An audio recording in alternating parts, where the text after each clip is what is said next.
नमस्कार, स्वागत है आपका HCN न्यूज़ में। आपके साथ मैं हूं अनुष्ठा सिंह। मौसम को लेकर बातचीत करने के लिए आज हमारे साथ मौजूद है जीपी शर्मा जी, जो कि स्काईमेट वेदर सर्विसेज के प्रेसिडेंट है। सर, आपका बहुत बहुत स्वागत है। धन्यवाद। सर, मेरा सबसे पहला सवाल आपसे ये है कि आने वाले समय में दिल्ली और आसपास के इलाकों का मौसम कैसा होने वाला है? देखिए, ये वैसे तो मानसून का समय है। दिल्ली में मानसून के आने का समय 27 जून होता है, लेकिन कुछ दिनों का फेरबदल हमेशा हर सीज़न में होता है और वो ऐसा इस बार हो भी रहा है।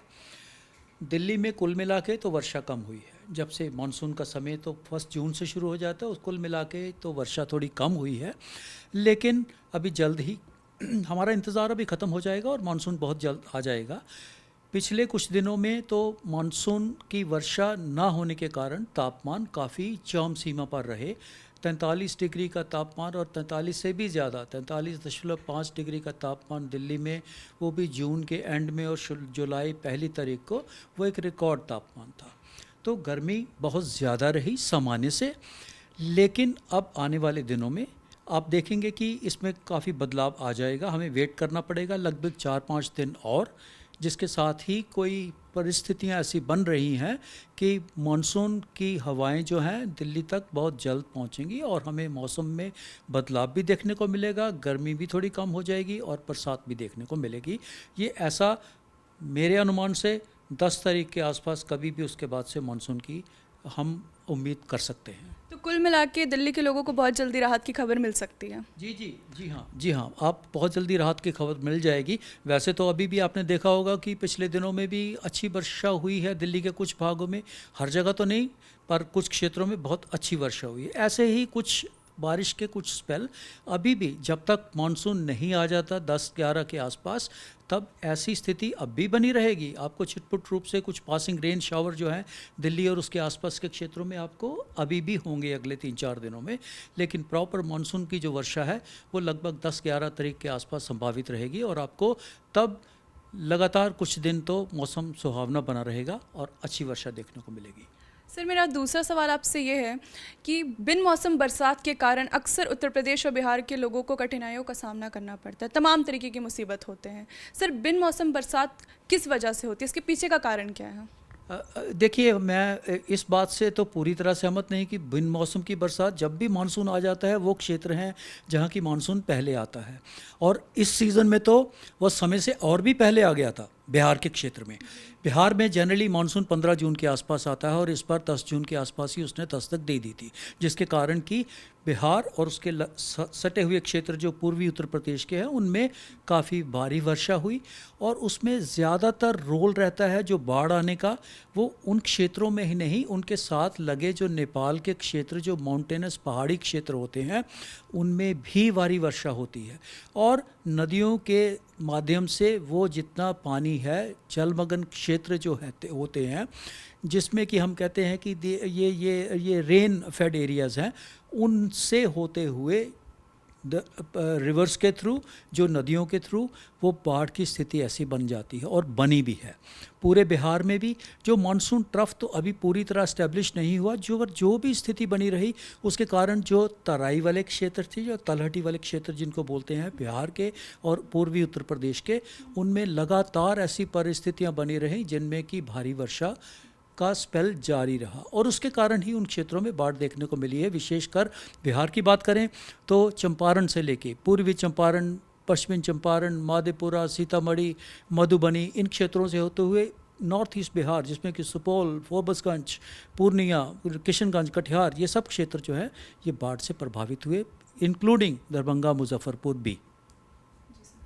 सर, कनाडा जो ज़्यादातर मशहूर है अपने अच्छे मौसम के लिए, ठंडे मौसम के लिए, इस बार इतनी भीषण गर्मी का सामना कर रहा है, उसके पीछे का कारण क्या है? देखिए, वैसे तो आपने ठीक कहा, वो क्षेत्र ठंडे क्षेत्र हैं। कनाडा, जिस जगह हम गर्मी की बात कर रहे हैं, हीट डोम की, लगभग 49-50 डिग्री नॉर्थ उत्तर, ये है उसका रेखांश, मतलब लैटिट्यूड। हम तो ट्रॉपिक्स में हैं, हम लगभग 20-25-30, दिल्ली का अगर लैटिट्यूड लें आप तो 28 डिग्री के आसपास है। तो वो क्षेत्र जो है बहुत ही उनको मिड लैटिट्यूड्स में या पोलर लैटिट्यूड के आसपास उनकी गिनती होती है। उनमें ऐसी स्थिति देखने को नहीं मिलती है। हीट वेव की कंडीशंस इन दिनों में बहुत ही असामान्य सी स्थिति है। ऐसा नहीं देखने को मिलता है, और ऐसा हुआ भी अगर हुआ तो काफ़ी सालों के बाद हुआ होगा। पर यस, कुछ परिस्थितियां ऐसी हैं जिसके कारण ये हीट वेव वहाँ आती है, जिसमें कि तापमान लगभग 50 डिग्री तक चला गया। वहाँ 49-50 डिग्री के आसपास तापमान था। हीट वेव हमारे ऊपर भी है, जो हमारे क्षेत्र थे, जो राजस्थान की कहें और जैसे हम उसके आसपास हरियाणा के क्षेत्र करें, यहाँ भी तापमान हमारा 45-46 डिग्री तक था। लेकिन दोनों परिस्थितियाँ बिल्कुल अलग हैं। हीट वेव जो हमारे क्षेत्र में हुई और या कनाडा और यूएस के क्षेत्रों में हुई, दोनों का कॉमन प्लेटफॉर्म नहीं है। मेट्रोलॉजिकली बात करें तो दोनों की दोनों परिस्थितियां बिल्कुल अलग। वो जो हीट वेव उस क्षेत्र में, उन लैटिट्यूड्स में जो होती है, वो ज़्यादातर उसका ओरिजिन ओशन के ऊपर से आता है। हमारी ज़्यादातर इस हमारे क्षेत्र में ये एरिड रीजन है, मरुस्थल रीजन है, थार डेजर्ट एरिया है। इस कारण जो हमारे बॉर्डर के एरिया के दूसरी तरफ से भी गर्म हवाएं चलती हैं, जिनमें कि तापमान 52-53 डिग्री तक उन क्षेत्रों में भी तापमान चला गया था, पाकिस्तान के क्षेत्रों में। और ये सब हवाएं उस तरफ से आगे हमारे ऊपर हीट वेव देती है। लेकिन जो कनाडा और US Pacific, north west Pacific जो यूएस है, उस क्षेत्र में जो भी ओशन एरिया है, जो पैसिफिक रीजन है, वहाँ पे जब ओशन सरफेस में टेम्परेचर ग्रेडियंट बहुत ज़्यादा हो जाता है, उसके कारण जो है हवा उसमें ऊपर की तरफ उठती है, जिसको कन्वेक्शन करंट बोलते हैं हम। हमारे ऊपर इस साइड में जो गर्मी है, जो हीट वेव है, वो एडवेक्शन के थ्रू होती है। वहाँ पे उस एरिया में कन्वेक्शन के कारण, टेम्परेचर ग्रेडियंट के कारण हवा जब ऊपर की तरफ उठती है तो हाई लेवल्स में जाके, बहुत ऊपर जाके वो ट्रैप हो जाती है, जिसको हम एंटी साइक्लोन कहते हैं। जो एंटी साइक्लोन है वो उस क्षेत्र में बनता है, हमारे ऊपर भी बनता है वैसे, तिब्बतियन रीजन के ऊपर, लेकिन उस क्षेत्र में जो एंटी साइक्लोन बनता है उसमें वो हीट ट्रैप हो जाती है। एंटी साइक्लोन में हमेशा जब भी कोई एयर मास पहुंचता है, उसके बाद उसकी सिंकिंग मोशन शुरू हो जाती है, कि वो नीचे की तरफ जाता है। लो प्रेशर एरिया जो आप सुनते हैं, उनमें हमेशा हवा का जो है फ्लो ऊपर की तरफ जाता है। एंटी साइक्लोन में वो ही नीचे की तरफ जाता है। तो जो वो हीट जो जनरेट हुई थी टेम्परेचर ग्रेडियंट की वजह से north west Pacific ocean Canada के रीजन में, वही ऊपर जाके वो एंटी साइक्लोन के कारण वहाँ ट्रैप हो जाती है, और उसके बाद वो सिंक करना शुरू हो जाती है। सिंकिंग मोशन से एक बार और हीट बढ़ जाती है। जब हवा ऊपर की तरफ जाती है तो कूल हो जाती है, जब वो सिंकिंग मोशन होती है तो वो गर्म होना शुरू हो जाती है। पहले ही वहाँ गर्म थी हवा, टेम्परेचर ग्रेडियंट के कारण, सिंकिंग मोशन के कारण उसका दबाव और बढ़ गया और उसका तापमान भी बढ़ गया, और स्थिति ये पहुँच गई कि वहाँ तापमान 49-50 डिग्री के आसपास पहुँच गया। बहुत ही अनयूजुअल सी स्थिति है। हालांकि बहुत देर तक ऐसी स्थितियाँ रहती नहीं हैं, क्योंकि जो एनवायरनमेंट है, जो एटमॉस्फेयर है, हमेशा उसकी टेंडेंसी रहती है कि नॉर्मल की तरफ दोबारा जाए। तो ऐसी स्थिति ज़्यादा दिन तक नहीं बनती। लगभग ज़्यादा से ज़्यादा आप बात करें 5-6-7 दिन तक ऐसा रहता है। उसके बाद एक बार फिर से सामान्य स्थिति में आ जाते हैं पैरामीटर्स। जी सर ठीक है, ये तो आने वाले समय में पूरे भारत में मौसम को लेकर क्या उलटफेर होने की संभावना है? देखिए, मानसून का समय है।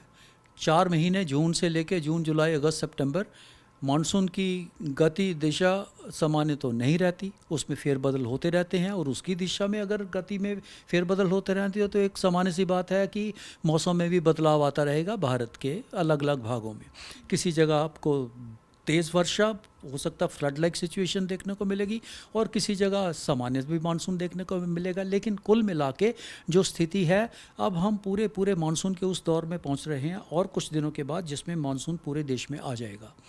पूरे देश में जब आ जाता है, जो कि मैं कहूँगा, मैं एक तारीख लेके चलूँगा 10 जुलाई के आसपास, 10 से 12 के आसपास हम ऐसा कह सकते हैं कि मानसून लगभग देश के सभी भागों में आ जाएगा। केवल अगर कुछ नहीं है तो जो लास्ट पिकेट है मानसून की, एक्सट्रीम वेस्ट राजस्थान रीजन, उसमें थोड़ा सा विलम्ब, देरी और भी हो सकती है, लेकिन बाकी में ज़्यादातर मानसून आ जाएगा।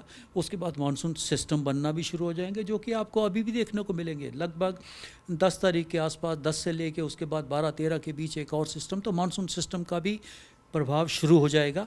कुल मिला के कहें तो 10 तारीख के बाद से आपको देश के विभिन्न भागों में अच्छी वर्षा की उम्मीद कर सकते हैं। मानसून एक बार फिर से जोर पकड़ेगा, जो कि आजकल सॉफ्ट है। आजकल पिछले कुछ दिनों से, जून के कुछ पिछले दिनों से लेके और जुलाई के भी अगले जो 4-5 दिन जो हैं, इनमें मानसून सॉफ्ट रहा है, रेनफॉल सामान्य से कम रहा है, इसलिए मानसून की गति कम रही है और ऐसा रेनफॉल में देखने को मिला है। जो भी जून में हमारा रेनफॉल ज़्यादा हुआ था, 110% हुआ था, तो जितना है वो तो कंज्यूम हो जाएगा। वो इसी के कारण कंज्यूम होके हो सकता है कुछ ये माइनस में भी चला जाएगा, -3, 4, 5% में चला जाएगा अभी जुलाई में। लेकिन जैसे मैं कह रहा हूँ 10 तारीख के बाद से जैसे ही गतिविधियाँ मानसून की बढ़ेंगी, देश के सभी भागों में, पूर्वी भागों में, भीतरी भागों में, मध्यवर्ती भागों में, दक्षिणी भागों में, आप सभी भागों में एक अच्छी मानसून की आपको गतिविधियाँ देखने को मिलेंगी। अच्छा साइन होगा सभी सेक्टर्स के लिए और विशेषकर खेती-बाड़ी के लिए, एग्रीकल्चर सेक्टर के लिए। ओके, आपको एक संतोषजनक स्थिति देखने को मिलेगी जुलाई के बाकी महीनों में और कुल मिला के मानसून अच्छा रहेगा। बहुत बहुत शुक्रिया सर। तो जैसा कि हमें जानकारी मिली है कि 10 जुलाई के बाद बहुत जल्द लोगों को चिलचिलाती गर्मी से राहत मिल जाएगी। बहुत बहुत शुक्रिया सर अपना कीमती समय देने के लिए। वीडियो जर्नलिस्ट नितेश पाठक के साथ मैं अनुष्ठा सिंह, नोएडा HCN न्यूज़। धन्यवाद।